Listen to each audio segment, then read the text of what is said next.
NDAI publicou o genocídio ocultado em 2008, mas mais de uma década depois, o que acusa de ser um encobrimento de práticas esclavagistas árabo-muçulmanas entre o sétimo e o 16º, quase 1000 anos, ainda se mantém.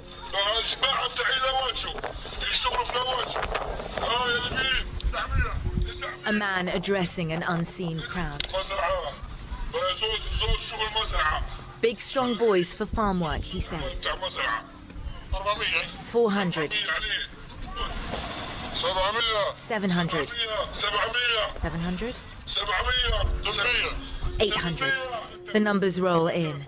These men are sold for 1,200 Libyan pounds, $400 apiece. You are watching an auction of human beings. Another man, claiming to be a buyer. Off camera, someone asks, what happened to the ones from Niger? Sold off, he's told. Sem ignorar o tráfico transatlântico que se segue durante 4 séculos, considera que os árabes arrasaram a África subsaariana durante 13 séculos ininterruptos e que a maioria dos milhões de homens por eles deportados desapareceu devido ao tratamento desumano e à castração generalizada. Para o investigador senegalês, é mais do que tempo de examinar e debater o genocidiário tráfico negreiro árabo-muçulmano, como se faz com o tráfico transatlântico.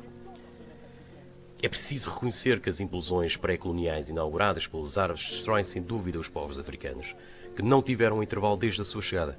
Como mostra a história, os árabes muçulmanos estão na origem da calamidade que foi o tráfico e a escravatura que praticaram do século VII ao século XX.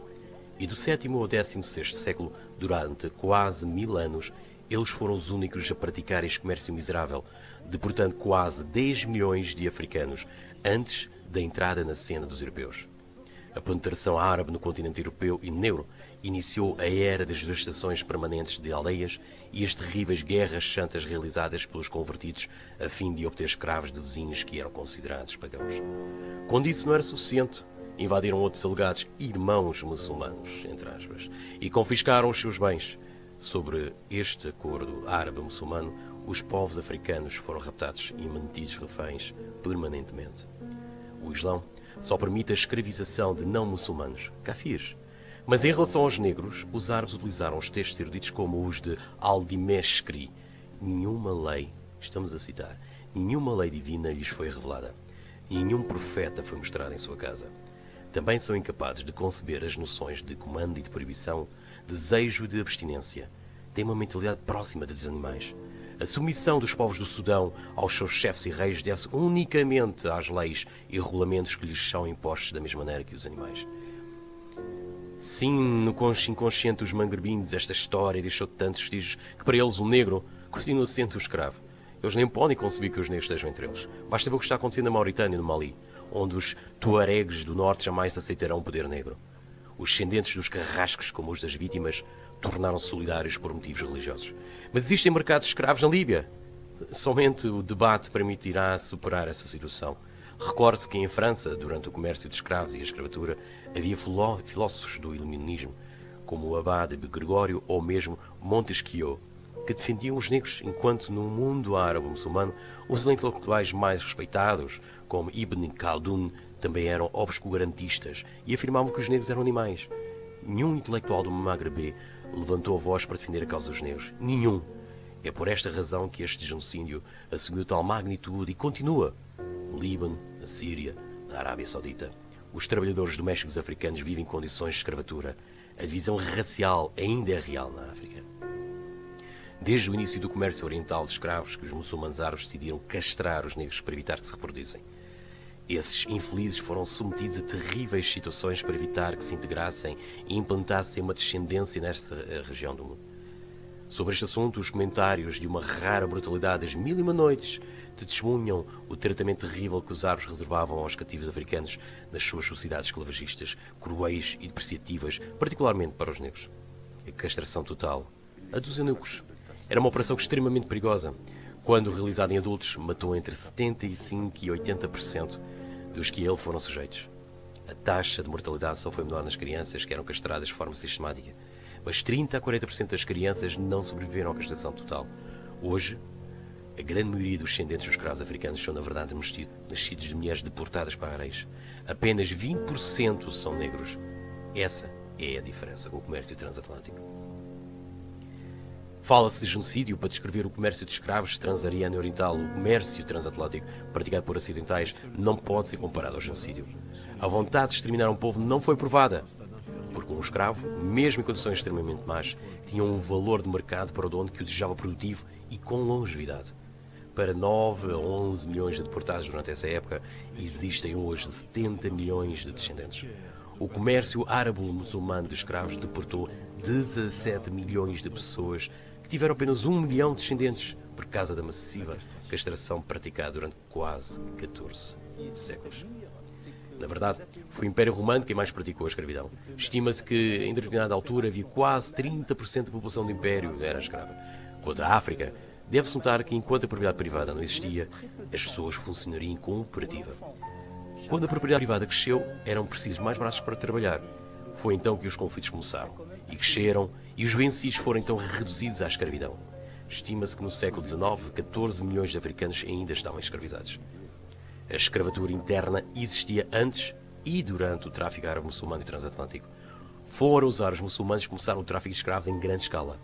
Como Fernand Braudel apontou, o tráfico de escravos não foi uma invenção diabólica da Europa. São os muçulmanos árabes que estão na origem e o praticaram em grande escala. Se o tráfico transatlântico durou de 1660 a 90, os muçulmanos árabes atacaram os negros do 7º ao 20º século e foram os únicos a praticar o tráfico de escravos. Acusamos assim o mundo árabe-muçulmano de fazer um genocídio meticulosamente preparado. E porquê é que é uma questão que não se fala? Este é realmente um pacto virtual selado entre os descendentes das vítimas e os algozes, que resulta em negação. Este pacto é virtual, mas a conspiração é muito real. Porque neste tipo de síndrome de Estocolmo ao estilo africano, em que tudo se coloca sobre as costas do Ocidente, é como se os descendentes das vítimas tenham decidido nada dizer. Que os estudiosos e outros intelectuais árabes muçulmanos tentassem fazer desaparecer essa realidade, até ser uma mera lembrança dessa infâmia, como se nunca tivesse existido. Até pode ser compreendido.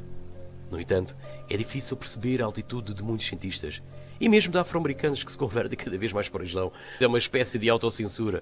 É por isso que se publica este livro, uma tentativa para quebrar o silêncio, porque a história e a antropologia não estão ao nível de uma crença religiosa, de uma ideologia, mas de factos provados que não podemos esconder para sempre. E como é que podemos ver o papel de Portugal neste tráfico transatlântico? Os portugueses tinham acidentalmente capturado o nobre mouro Adahu em 1441. Este último ofereceu-se para comprar a sua liberdade em troca de 6 escravos negros, e isso ocorreu em 1443. Depois disso, Dinis Dias desembarcou no Senegal e trouxe para Lagos 4 cativos. Situação que marca o início do tráfico sistemático. Os portugueses foram, assim, os primeiros a importar escravos para o trabalho agrícola. Eles transportavam 700 e 800 cativos por ano desde os postos comerciais e fortes na costa africana. Os pioneiros neste tráfico foi Gonçalves de Lanzarote, em 1444. Em seguida foi a vez do navegador Tristão Nunes comprar aos mouros um número significativo de cativos africanos para aumentar o seu número em São Tomé e Portugal. Em 1552, 10% da população de Lisboa consistia de escravos mouros ou negros. Aqui também há um trabalho maior a ser feito. Será que a colonização europeia da África suavizou a anterior crueldade sobre os povos do continente, ou será que a manteve?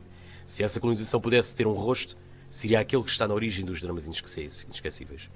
Depois desses compromissos históricos dos pensadores iluministas com ideias racistas, desde meados do século XIX, que também há teorias que se infiltraram nas cabeças de um grande número de intelectuais, como a do racismo científico. No início das conquistas, os ingleses apresentavam sua superioridade científica e técnica da sua civilização sobre os povos atrasados. Em seguida, procuraram uma justificativa racial para fazer a colonização. Sociólogos e cientistas britânicos decidiram levar essa manobra ao apresentar os povos negros como sendo seres vivos, semelhantes aos animais. E foram inspirados por uma das referências científicas da época, Charles Darwin, que concluiu o seu trabalho da seguinte forma, entre aspas: o homem subiu da condição de grande macaco para o homem civilizado, passando pelas fases do homem primitivo e do homem selvagem. O melhor grau de evolução foi alcançado pelo homem branco. Fecho aspas. Todas essas construções, ou talvez não, levaram a calamidades como a do apartheid. É um livro que recomendamos vivamente a ler. Genocídio Ocultado, investigação histórica sobre o tráfico negreiro árabe-muçulmano, do senegalês Tidiane Ndiaye, através da editora Gradiva. São 233 páginas. E lá também se poderá verificar que existiu escravatura do povo galego.